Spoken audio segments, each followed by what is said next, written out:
Ahora, los niños, como parte de su desarrollo, pasan por regresiones del sueño. ¿Qué es una regresión del sueño? Una regresión del sueño, que por ejemplo sucede a los 4 meses, puede suceder a los 8 meses.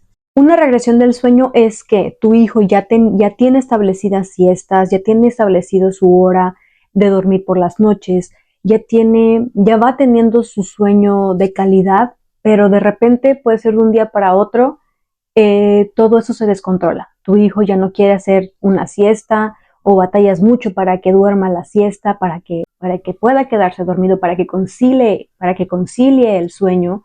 Probablemente tiene más despertares durante la noche, probablemente llegue a un sobrecansancio por todo esto y entonces hay mucho llanto, etc.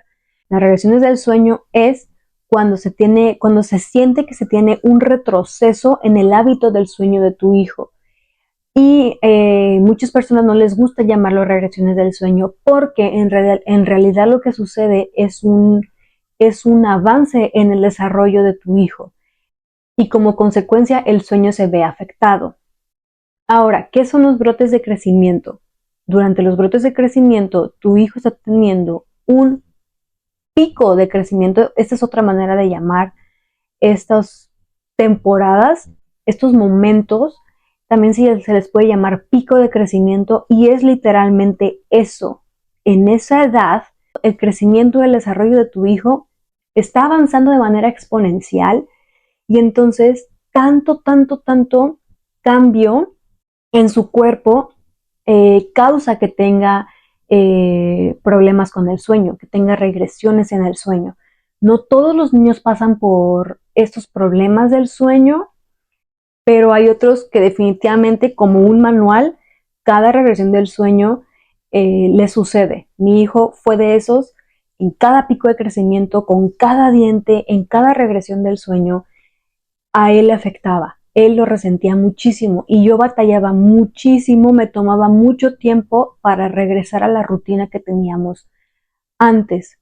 También se puede desajustar el sueño cuando están cambiando de cantidad de siestas. Por ejemplo, hace 3 siestas, pero conforme pasa el tiempo y conforme va creciendo, las siestas se van disminuyendo, el número de siestas se van disminuyendo y entonces ya no hace 3, hace 2 y después de 2 hace 1.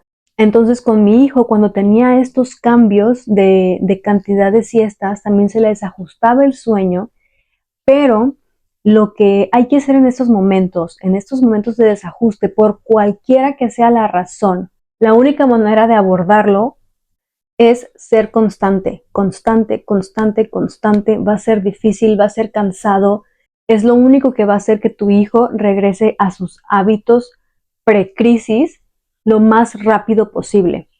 Entonces, creo que rendirse es lo peor que podemos hacer durante la maternidad, porque la clave para que algo funcione, para que algo sea exitoso en nuestra crianza es la constancia. Eso es lo más importante en nuestra crianza, la constancia. Si ustedes quieren inculcar algo, la constancia es la clave y por supuesto la paciencia. Pero con que estén mentalizadas, con que estén preparadas, con que por lo menos sepan que van a tener que estar haciéndolo todos los días, todos los días, todos los días hasta que funcione, eso les va a dar muchísima base para que tengan la paciencia, porque eso ya les da bastante expectativa y créense expectativas de que, ok, mentalícense, platiquen con ustedes mismas, ok, esto va a tomar mucho trabajo, va a tomar mucho esfuerzo, prepárate mentalmente, no pierdas la paciencia, va a ser difícil, pero tú puedes. Mentalícense, dense esa platiquita motivacional para creérsela y establezcanse expectativas altísimas para que la realidad no la supere. Esto aplica absolutamente para todo, para cualquier cambio que haya en su crianza, en su maternidad, con su hijo, etc. Por supuesto que conforme tu hijo va creciendo, su rutina del sueño va cambiando. Esto es completamente normal. Y por eso es que tienes que estar preparada con esta información de qué cambios pueden haber en su sueño, para que estés por lo menos mentalizada y que cuando veas que está sucediendo un desajuste en su sueño, por lo menos entiendas por qué es. Ahora, inevitablemente se tiene que hablar de los brotes de crecimiento, de los picos de crecimiento, o le pueden llamar hasta crisis de crecimiento. La crisis de crecimiento se puede ver reflejada en muchísimas cosas. Esto puede ser hasta en su apetito, en el comportamiento de ellos, pueden estar irritables, como que lloran por cualquier cosa les molesta, tienen mal sueño. ¿Cuándo es que suceden estos brotes de crecimiento? Bueno, durante el primer mes puede que tengan brote de crecimiento a la semana, luego a las 3 semanas, luego al mes, luego a las 6 semanas. Durante su etapa de recién nacido pasan por muchos brotes de crecimiento.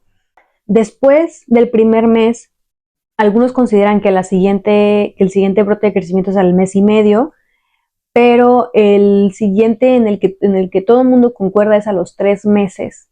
Después de los 3 meses es a los 6 y así cada 3 meses hasta el año. Y conforme vaya pasando el tiempo, tú te vas a ir dando cuenta de qué tan pronto se ve reflejado este brote en tu hijo.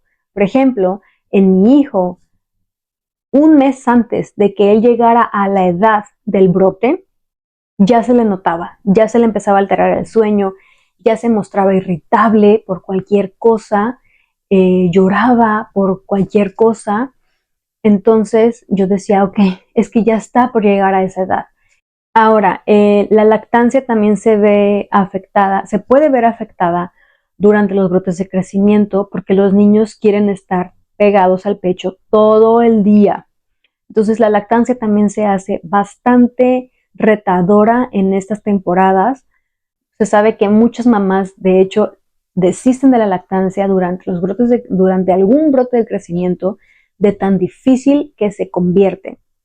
Otro mito en el sueño que te dicen, déjalo dormir tarde, así se despierta más tarde. Y yo digo, ¿qué beneficio tiene esto? ¿Qué beneficio tiene que él se duerma tarde para que se despierte tarde si tú en la noche vas a estar ahí batallando para que él se duerma y en la mañana tú no te vas a levantar a la hora que él, seguramente te vas a levantar antes, así que la que duerme peor eres tú, al final terminas durmiendo menos y al final él va a estar sobrecansado y va a tener un mal hábito de sueño, una mala rutina de sueño y además no es cierto, porque si un bebé se duerme tarde, se va a despertar más temprano de lo normal. ¿Por qué es esto? Cuando un bebé está sobrecansado, la calidad de su sueño es tan mala que no logra conciliar el sueño por tantas horas. Entonces, si tu hijo se duerme a las 11 de la noche, tenlo por seguro que ese bebé no se va a despertar a las 9, 10 de la mañana. Se va a despertar a las 6. Eso es lo que pasa con un bebé sobrecansado. Cuando un bebé no está bien descansado, la calidad de su sueño no es buena. Entonces, entre más duerme un bebé, mejor duerme un bebé. Así que es mentira, es completamente mentira que si se duerme tarde, se va a despertar tarde. Y vas a tener de prueba, probablemente si se presenta alguna situación en la que tu hijo tuvo que dormirse tarde, tuvieron un compromiso fuera, etcétera, que tu hijo tuvo que dormir tarde, se van a dar cuenta que el primero en despertarse en la casa va a ser él. Por lo tanto, también ustedes. Ahora, ¿qué otro mito en el sueño? Tienes que acostumbrar a tu hijo, a tu hija a dormir con ruido. Tú tienes que ser capaz de hacer tus quehaceres del hogar, lo que tengas que hacer en tu casa, licuar, cocinar, picar la verdura, picar la fruta, limpiar, aspirar, limpiar los baños, absolutamente todo el ruido que los quehaceres de la casa conllevan, y él debe estar dormido y dormido debe soportar estos ruidos. Completamente mentira, completamente mentira. O este mal consejo de duérmelo con la televisión prendida para que se acostumbre al ruido, es completamente mentira. ¿Por qué aconsejan esto? A ver, esto se basa en lo que les expliqué al principio de que durante el día tu hijo duerme y durante la noche no, mientras estás embarazada. Bueno, ¿qué es lo que sucede? Y muchos de estos comportamientos nosotros de adultos los vemos porque de ahí provienen del embarazo. Muchísimas cosas de nuestra vida provienen del embarazo, cosas físicas y cosas también emocionales y mentales. Una de esas cosas es el sueño. ¿Qué pasa cuando vas en el carro?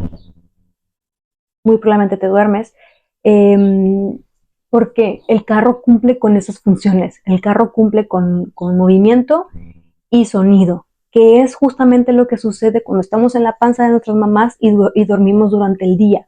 Tenemos ruido y tenemos movimiento, pero no es un ruido de que prenden la aspiradora y tú te espantas, o de que prenden la licuadora. No, ¿cómo crees que se oye dentro del vientre? ¿Cómo crees que se oye desde dentro del vientre de la mamá? Lo que yo me imagino es que se escucha como un eco, así como cuando vas en el carro con las ventanas cerradas. Se escucha todo como, sí, un ruido, pero eco, como que no está ahí, como que está, pero te relaja y es un ruido relajante, no molesto. Entonces, por eso nos da sueño, por eso nos da sueño. Estamos condicionados así porque estuvimos así en la panza de nuestra mamá. ¿Por qué crees que la posición fetal para dormir es la que más calma nos da? Probablemente todas las personas podemos dormir de esta manera porque así estábamos en el vientre de nuestra madre, así dormíamos ahí, todo el tiempo estuvimos prácticamente hechos bolita, estuvimos en posición fetal. Entonces sí, el ruido sí nos relaja, el ruido sí nos ayuda a dormir. Hay personas que por supuesto no pueden dormir con nada de ruido, pero seguramente si a esa persona la pones en el carro y el carro anda en el freeway, esa persona se va a dormir. Entonces, por ejemplo, mi papá no puede dormir con ruido. Mi papá es muy, muy, muy sensible al ruido durante la noche. Cualquier ruido a él lo despierta. Pero si tú pones a mi papá en el carro, en el freeway, él se duerme. Claro, como pasajero, no como conductor. Entonces, esto es completamente normal.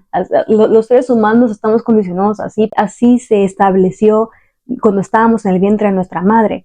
Pero no es que tu hijo tenga que soportar el ruido de la licuadora y de la aspiradora y de la estufa y de todo lo demás. Eso es mentira. Tiene que ser un ruido relajante. Por eso existen los ruidos blancos. Aquí entra el tema de los ruidos blancos. ¿Qué es el ruido blanco? Y también es que por el movimiento nos relajamos porque la mamá está arriba, abajo, está haciendo sus quehaceres, está haciendo sus cosas, y ese arrullo, ese movimiento de la mamá es que nos calma y hace que durmamos. Por eso es que esta silla justamente en la que estoy, que es una silla mecedora, a mí me salvó también al salir de casa, y el ruido de, de, de, de la naturaleza, el ruido de los pájaros, del viento, de los carros a lo lejos, también eso los relaja mucho y hace que se calmen también. Y por esto existe el ruido blanco, y por eso es que muchos recomiendan que se utilice el ruido blanco. Yo no utilicé ruido blanco durante los primeros 2 años de vida de mi hijo porque jamás miré la necesidad de usarlo. Después de que mi hijo cumplió 2 años, miré la necesidad, y no porque él lo necesitara, sino porque yo cambié de mi residencia, y entonces el lugar en donde empecé a vivir era mucho más ruidoso. ¿Y qué es lo que hace el ruido blanco? Es bloquear.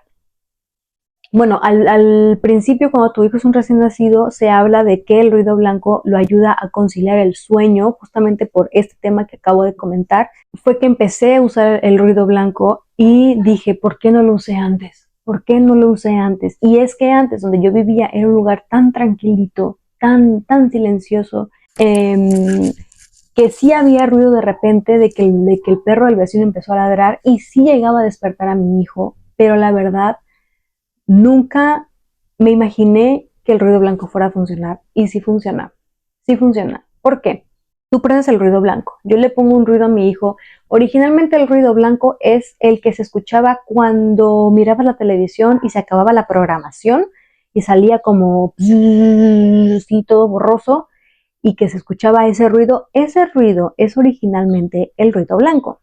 Y entonces el ruido que yo empecé a usar con mi hijo es un ruido, no el ruido blanco original, sino un ruido como, creo que se llama brown noise, y es un ruido como si fueras en un túnel, o sea, un ruido como con eco, no un ruido tan fuerte, y este ruido ayudó muchísimo. ¿Tuve problema con que mi hijo se acostumbrara a él o no? No tuve ningún problema. Yo solamente le expliqué, a ver, ahora donde vivimos es un poco más ruidoso, entonces voy a usar este aparato ahora que crea un ruido, pero es para que bloquee esos ruidos externos y que tú puedas conciliar tu sueño, y que los ruidos repentinos de fuera no te asusten al estar dormido y tú puedas continuar con tu sueño. Yo se lo expliqué a mi hijo, él lo entendió y yo empecé a usar el ruido blanco o el aparato en general y no tuve ningún problema. O sea, su sueño no se vio afectado por esta razón. Entonces el ruido blanco te ayuda a que tú sí puedas realizar tus quehaceres mientras no sean ruidos fuertes, repentinos, porque claro que los debes tener a cierto nivel y pues hay ruidos externos que rebasan este nivel de volumen. Entonces, como los fuegos artificiales, cuando hay fuegos artificiales, el ruido blanco no es capaz de bloquear esos sonidos, porque el ruido de los fuegos artificiales es muchísimo más alto